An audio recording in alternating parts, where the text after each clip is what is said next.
Olá, meus queridos seguidores, amantes da medicina, da ciência e da sabedoria. Obrigado por mais um vídeo estarem acompanhando, muito importante.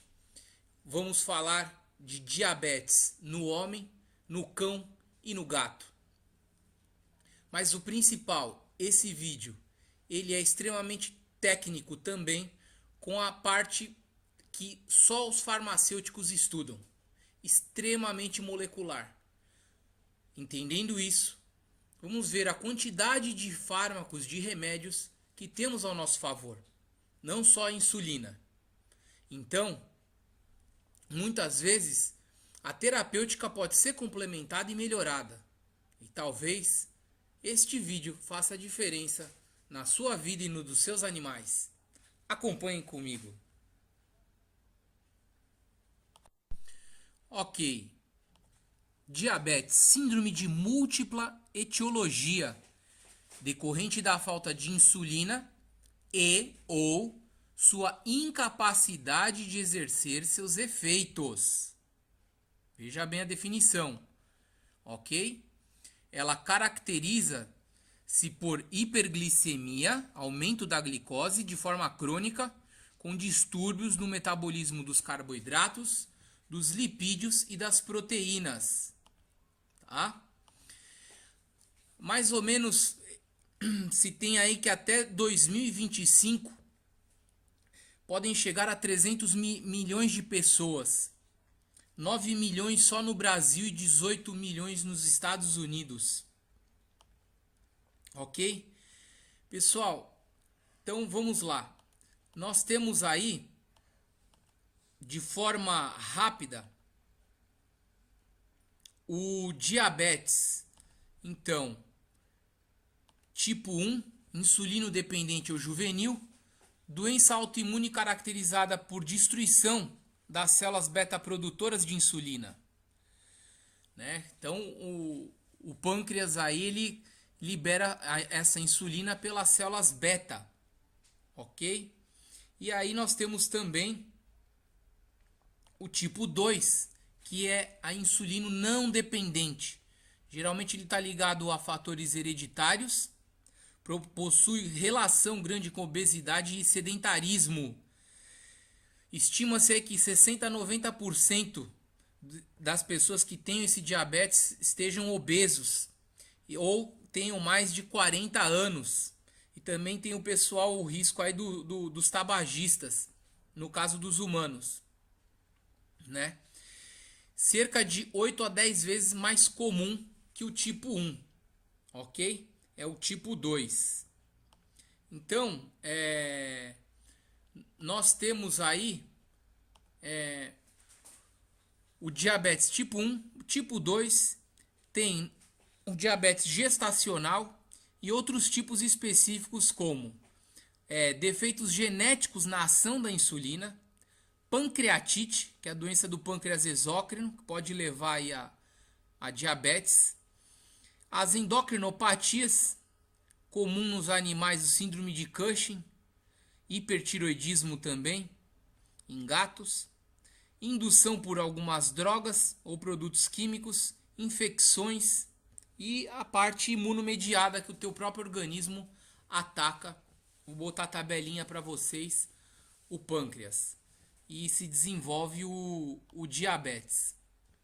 Mas vamos entender rapidamente aí, acompanhando, como é que funciona.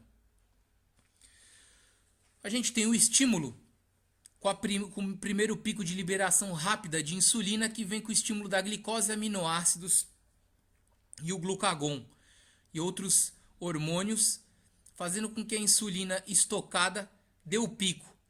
Primeiro pico na fase 1 e na fase 2 um outro leve pico. Ela cai e depois um outro pico aí em torno de 35 a 45 minutos, ok? Com a insulina pré-formada.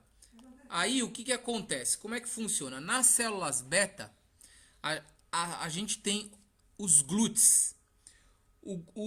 As células beta, elas têm uma porta, uma proteína chamada GLUT2. a insulina entra através do GLUT2 e dentro dessas células, as moléculas de ADP se transformam em ATP, em trifosfato de adenosina. Esse trifosfato é acumulado dentro da célula e bloqueia, fecha o canal de potássio ATP sensível, acumulando uma grande quantidade de potássio dentro dessa célula. Ela então despolariza, ela fica mais positiva e abre o canal de cálcio dependente de voltagem, onde entrando o íon cálcio, ele expulsa por exocitose as vesículas acumuladas com insulina dentro da célula pancreática. E essa insulina então está caindo na circulação e indo atuar lá nas células que dependem do GLUT4. Então temos as células do tecido todo muscular, fígado, rins, etc., que precisam do GLUT4 como carreador. Agora vamos entender como a insulina vai funcionar nesses outros tecidos. Ela vai no receptor de insulina da parte externa, ativando aí a insulina, os receptores de insulina 1. Esses ativam então a P85, a P110. A P110 vai ativar o difosfoinositol a ficar trifosfato de inositol. Essa molécula aí, ela consegue então acionar, fosforilar e ativar uma proteína chamada PKC, virando APKC e AKT. Essas proteínas vão deslocar o GLUT4 do citoplasma para a membrana. O GLUT4 lá na membrana da célula, ele abre e a glicose entra por ela. Então, todo esse caminho existem as vias de sinalização. Então, parte dessa via, quando é ativada no IRS1, nós vamos ver aí que nós temos na parte da P85, P110, o metabolismo da glicose, síntese de glicogênio, lipídios e proteínas e expressão gênica, e também crescimento e diferenciação celular. Se ela vai mais para a parte do IRS1, GRB e a via do RAS, ERK, MAPK, nós vamos ter expressões gênicas inespecíficas e crescimento e diferenciação celular. Aí é aquela via que a gente tenta desativar na parte oncológica. Essa é a via que geralmente provoca o câncer. Daí, quem é paciente oncológico ou para evitar câncer, deve-se diminuir a ingestão dos carboidratos, justamente por causa dessa via de ficar ativada.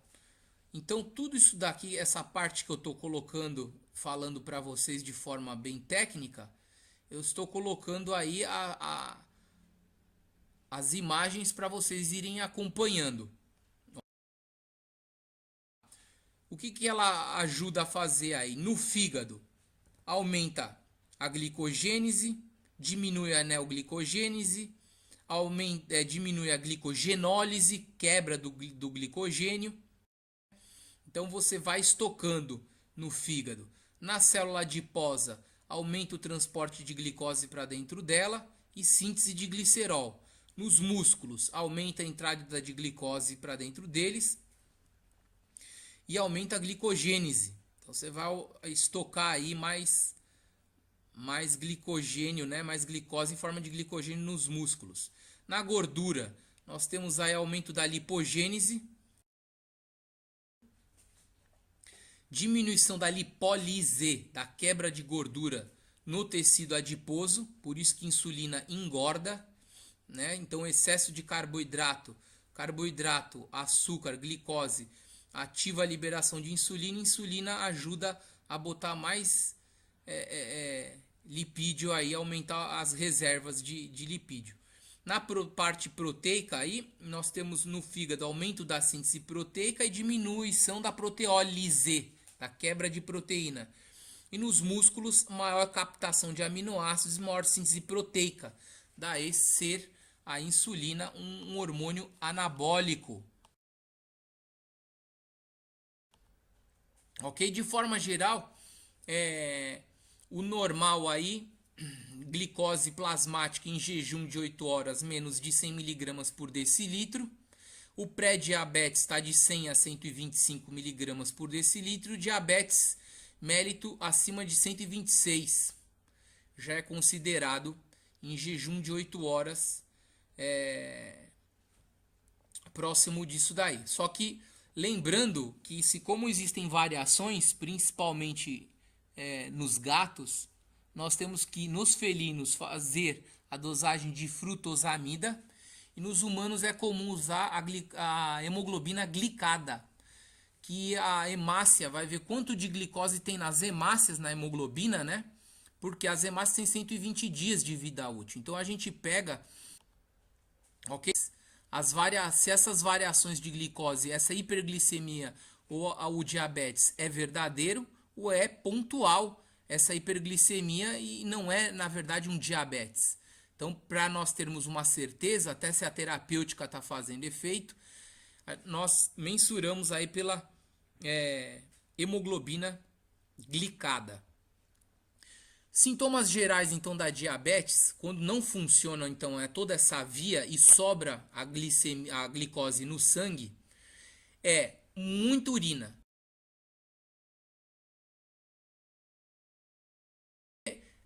A glicose puxa a água, a molécula de água para ela.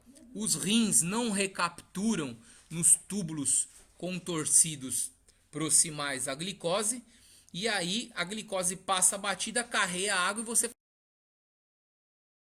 vai faltando água, vai desidratando, a boca seca. Então dá aquela negócio de poliuria, polidipsia, que a gente chama. Fome, por quê? Porque essa glicose não está entrando na musculatura, porque o GLUT4 lá não está funcionando. E não está entrando glicose nos músculos, tudo está com fome. Você vai ficar fraco, vai emagrecer, porque você vai perdendo os seus estoques de glicogênio, não está entrando mais glicose, a musculatura começa a usar o que tem de reserva. Acabou a reserva, ela começa a se catabolizar. Então você vai emagrecendo, você vai ficando fraco, letárgico, astênico, porque você não tem mais o ATP. Lembra aí no ciclo de Krebs, na fosforilação oxidativa, que toda a via da glicose vai dar em ATP.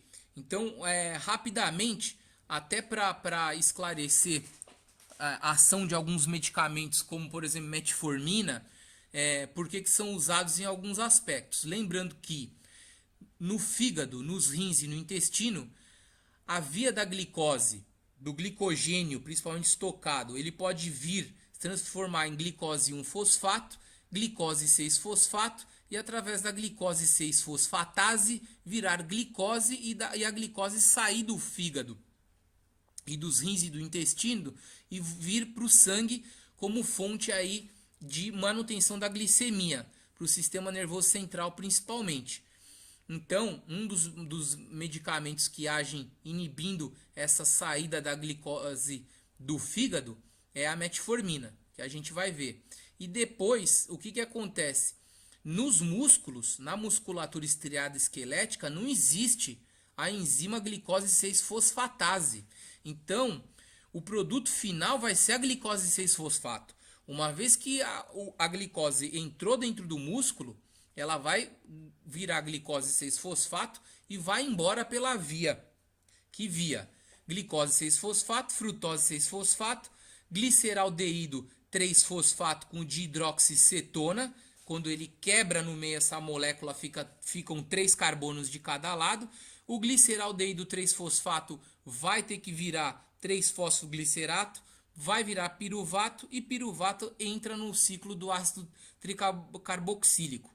E aí ele vai girar lá e os NADs e FADs vão carregando os elétrons e vai toda a via oxidativa formar energia, ATP.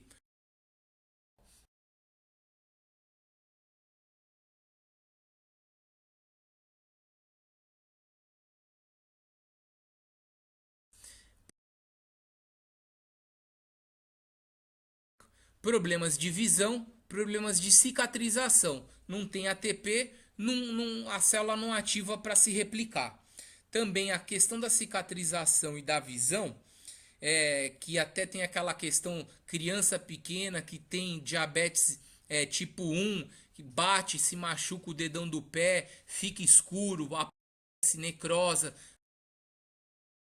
O que acontece ali? Os capilares, eles estão com dificuldade de circulação porque o sangue está extremamente hiperosmótico.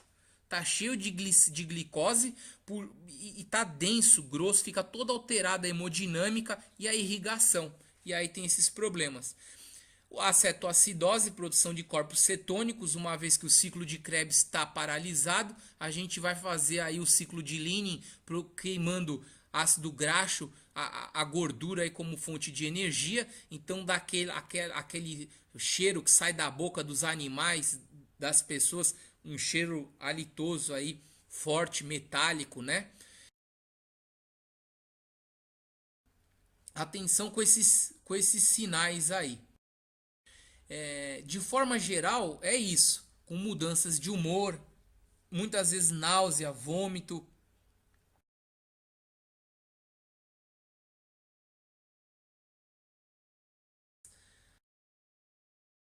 A esses sinais nos animais. Além então da parte da insulina, que é muito interessante, nós temos aí os hipoglicemiantes de uso parenteral, que é a insulina e a liraglutida, e os de uso oral, que são as sulfonilureias, biguaninas, tiazolidinodionas e as meglitinidas. Então nós vamos começar a ver algumas dessas terapêuticas aí.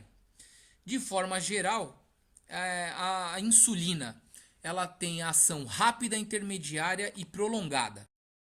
O que faz uma insulina ser rápida, intermediária e prolongada? Bom, nós temos aí uma alteração na molécula, na cadeia beta da insulina, que é, por exemplo, a Lispro, que nós temos uma insulina aí, como vocês podem ver, que foi colocada uma prolina e uma lisina. Essa condição na cadeia beta faz com que a insulina, em menos em 25 minutos, já deu pico. O pico rápido de ação no sangue. Ela é desprovida de zinco e desprovida de protamina. Então vamos, o que tem a ver o zinco e a protamina? Lembrando, toda insulina que tem protamina é uma proteína aí que vai ficar mais tempo no tecido até ser liberada no sangue. E o zinco, ele acopla 6 moléculas de insulina que elas vão precisar se livrar desse zinco para estarem ativas, livres no sangue. Então quando você vai ver que tem uma insulina, por exemplo, intermediária, uma NPH, que é de pH neutro, ela já tem protamina e tem um pouco de zinco. Então o início da ação dela aí vai ser de 2 horas, com um pico de 6 a 12 horas, com uma duração aí de 18 a 24 horas. Depois nós temos a lenta. E assim como o quadro aí mostrando para vocês, nós vamos controlando. Essas diferentes insulinas, elas existem para que as pessoas possam se controlar os picos de açúcar e usar também de forma estratégica. Logo após uma refeição de carboidratos de alto índice glicêmicos, como açúcares, frutas, ou estarem mais dependendo da dieta, da atividade física, podendo utilizar de repente uma que não precise dar tanto pico para não levar a hipoglicemia. Então a gente usa uma lenta, uma ultra lenta, ou uma das que eu gosto muito de utilizar, que é a glargina. Ela é feita aí de forma artificial, olha, com 2 argininas na ponta aí da cadeia beta e uma glicina lá na ponta da cadeia A. Isso, olha que interessante a engenharia molecular. Faz toda a diferença, como vocês podem ver nos gráficos que eu estou colocando aí, das variações. Principalmente as pessoas que têm dificuldade com seus animais de controlar o açúcar, hora tá alto, hora tá baixa, hora tá alta, hora tá baixa, porque de repente tem que mudar aí a terapêutica, principalmente em pacientes em cães com síndrome de Cushing. Bom, o contrário também pode acontecer. Se você errar a quantidade de fármaco ou de dieta, pode dar a hipoglicemia. Com falta de açúcar no sangue, os neurônios, o cérebro, eles não precisam de GLUT4. Eles têm aquela questão do outro GLUT lá, GLUT1, GLUT2, passa a glicose para dentro do neurônio. E aí a falta de açúcar dá confusão mental, tremores, letargia, dificuldades de locomoção, convulsões e inconsciência. Lembrando que na hiperglicemia, quando você está em cetoacidose diabética, muitas vezes a gente está com uma hipertensão, um aumento da pressão intracraniana por excesso de glicose no cérebro, que traz água e aumenta a pressão dentro da cabeça. Então, a gente tem que ir corrigindo, tem que internar o paciente para acompanhar toda a recuperação, inclusive da disfunção eletrolítica que dá, de potássio principalmente. Vamos lá para os hipoglicemiantes orais. Nós temos aí as sulfonilureias de primeira geração, como a clorpropamida, que é muito interessante o efeito das sulfonilureias. Então aí, para quem já não está mais funcionando a insulina, ou quem não precisa ainda de insulina, tem o diabetes que está comprometendo aí a vida, só hiperglicemias, de repente pode controlar com a sulfonilureias. Então, o que acontece? Nós temos aí, ali voltando na imagem da célula beta pancreática, nós temos as proteínas, as bombas de Sur, que eu tô colocando para vocês aí no vídeo. E aí, esse receptor de Sur, ele é bloqueado pelas sulfonilureias. Então, ele vai fazer aquele papel bloqueando o canal de potássio sensível de ATP. Ele bloqueia pelo lado de fora. Bloqueou, aumenta a quantidade de potássio dentro, despolariza, canal de cálcio, voltagem dependente abre e dá exocitose das vesículas carregadas com insulina. Então as sulfonilureias, elas trabalham por essa via, tá? Muito interessante aí. E os de segunda geração, nós temos aí a glipizida, utilizada também nos animais, e a glimeperida. Vamos lá. Efeitos adversos é a hipoglicemia, pode dar reação alérgica, tem que começar devagar, vai dar prurido, eritema, retenção hídrica, principalmente com clorpropamida, e pode dar náuseas, vômito, anemia e agranulocitose. Depois nós temos uma outra família, as biguaninas, que entra a fenformina, metformina e a buformina. O mecanismo de ação vão suprimir aí, tem supressão da glicogênese, então da produção aí de glicose, redução da produção hepática então de glicose, redução da absorção intestinal de glicose. Então você vai comer o carboidrato, a batata, o macarrão, o arroz, e não vai absorver. A estimulação, aí nós temos das vias anaeróbias dos tecidos periféricos, e aí tem gente que toma a metformina e sente cansaço e dor nas pernas por causa disso. Vai ter redução plasmática do glucagon, lembrando que o glucagon ele aumenta a liberação de insulina, da glicemia, e aumento de GLUT4. Então olha que interessante, você utiliza aí essa família das biguaninas e você aumenta o GLUT4. Lembrando que o GLUT4 ele carrega a glicose do sangue para dentro da célula. Então abaixa a tua glicemia e controla o seu diabetes. Ele tem um efeito anorético, serve para redução de peso e da insulina aí circulante, ok?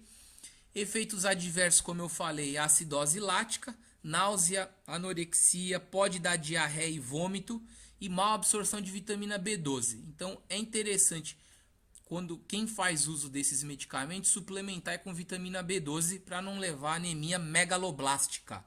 Atenção com o fator intrínseco intestinal.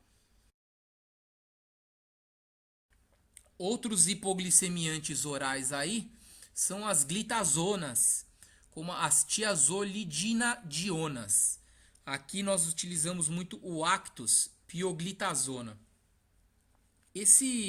Essa família aí, eles têm uma redução muito forte da produção hepática de glicose, novamente mostrando aí que eles vão atuar lá no fígado, inibindo a saída da glicose que está estocada no fígado como glicogênio para o sangue, né? Então eles bloqueiam ali. Aumento da captação de glicose pelos músculos. Então ele melhora a eficiência da insulina endógena. Os GLUT4 vão funcionar melhor. Você vai tirar esse açúcar do sangue e trazer para dentro dos músculos, o que vai fazer com que você aumente a quantidade de ATP, de massa muscular e a tua força e saia do estado astênico. E aí o que acontece? Por onde que eles trabalham? Eles vão por uma outra via de ação, uma outra via de sinalização chamado receptores PIPAR gama. Eles vão aumentar aí a proliferação dos peroxissomos, ativando a transcrição dos genes sensíveis à insulina, como lipase lipoproteica, os transportadores de ácidos graxos, os GLUT4, o fosfoenolpiruvato e as carboxinases. Então estão aí, ó, as imagens para vocês estarem acompanhando, tá? Efeitos adversos aí é tudo que mexe no fígado e remédio a mais pode levar a hepatotoxicidade, daí fazer os exames periódicos para aferir as enzimas, as transaminases, vai dar ganho de peso, retenção hídrica e pode ter dor de cabeça aí, cansaço e distúrbios gastrointestinais. Um outro remédio muito interessante é a arcabose, que é utilizado também em animais. A arcabose, no intestino, a gente tem a enzima alfa-glicosidase, que ela quebra a glicose, o carboidrato que está grande, até virar glicose para entrar no enterócito, no intestino e ser absorvido. Quando você inibe essa enzima, o carboidrato grande não quebra e não vira glicose pequenininho, então não absorve. Só que assim, você não absorve então o carboidrato da comida, na verdade, e vai estar expelindo nas fezes. O problema é a diarreia, a flatulência, que geralmente tende junto com a dietoterapia, tende a estacionar e equilibrar mais ou menos em 2-3 semanas. Se assim não continuar com cólica, diarreia osmótica, que a gente chama, flatos, etc., aí tem que estar trocando a medicação. Mas lembrando aí que é muito interessante a arcabose, ok, pessoal? Outro remédio muito interessante é a liraglutida. A liraglutida, ela tem um efeito aí de aumentar a neuroproteção, diminui o apetite, aumenta a biossíntese de insulina e proliferação de células beta, diminui a apoptose de células beta do pâncreas. A apoptose é a morte celular, tá? Ela se destrói. Diminui a secreção de glucagon e aumenta a secreção de insulina. Lembrando que o glucagon, toda vez que você está com a glicemia baixa, o glucagon sobe para botar a glicose no sangue de novo. Glicose está alta, insulina sobe, tira a glicose do sangue, ok? Aumenta a sensibilidade à insulina na musculatura estriada esquelética, diminui a produção de glicose pelo fígado e aumenta a cardioproteção. Então, liraglutida é um super remédio, mas tem que ser muito bem acompanhado aí pelo seu médico, ok? Outras o futuro aí, pessoal, é a terapia gênica. o futuro é a terapia gênica, onde uma diferença de nucleotídeo é que faz toda essa diferença aí na vida das pessoas, ok? De forma geral, os cães eles apresentam exclusivamente quase diabetes melito-insulino dependentes. Vão precisar de insulina aí, e principalmente as raças aí de Poodle, Pinscher, Schnauzer, Tekel, o Beagle, eles têm tendência a isso. Prestando atenção aí que Tekel, Beagle e Poodle tem síndrome de Cushing. Tem que investigar a parte endócrina, porque a cortisona, que é liberada no Cushing em excesso, ele acaba antagonizando a ação no receptor da insulina.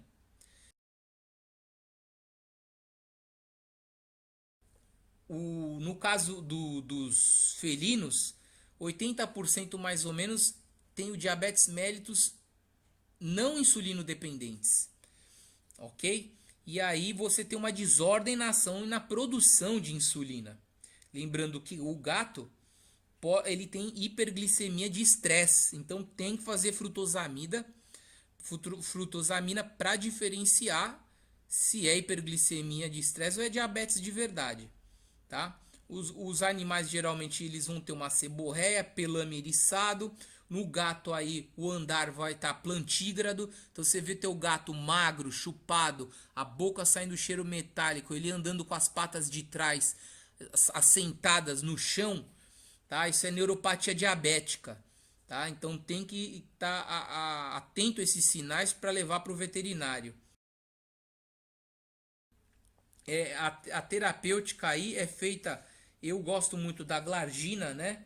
E alguns hipoglicemiantes orais como a glipizina e a arcabose também, ok? Pessoal, espero que com esse vídeo extremamente técnico, mas passando diversas classes terapêuticas para mostrar que nós temos aí outros meios de estar equilibrando, controlando o diabetes. Lembrando que exercício físico e dieta são extremamente importantes para o homem e para os animais. Lembrando que por causa das castrações, da mudança de hábito alimentar e do sedentarismo, os cães hoje em dia estão extremamente gordos, obesos, os animais. E eu tenho pego muito cão com colesterol e triglicérides alto, porque tirou-se a fonte de esgotamento do colesterol, que é a via da pregnenolona, que vira esteroides como testosterona e estrogênio, e acontece que isso tudo leva ao metabolismo ficar lento e leva também a toda essa quantidade de gordura a mais e a não ação, a resistência da insulina, e muitos animais aí com diabetes.